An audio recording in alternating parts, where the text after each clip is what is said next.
abençoado na presença de Deus. Confesso que o Espírito Santo falou comigo o dia todo, até confirmando agora a restauração. O que Deus tem nessa noite para nós é restauração. Restauração.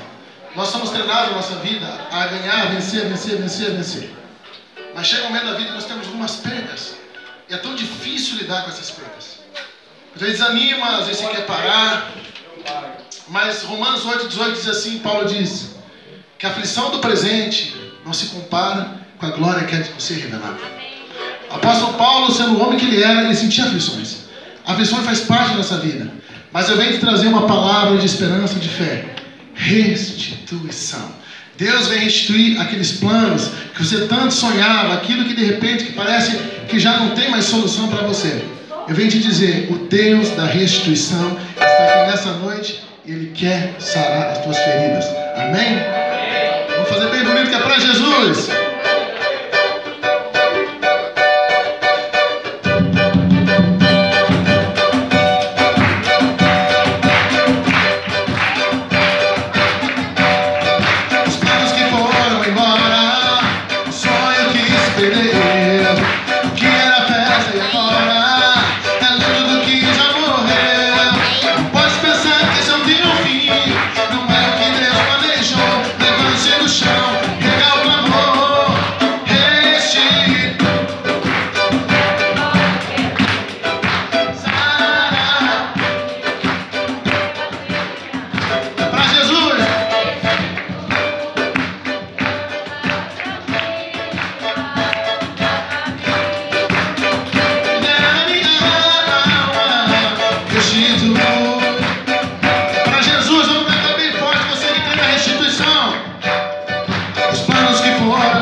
Porque Ele está aqui, Ele é Jesus Cristo, amém?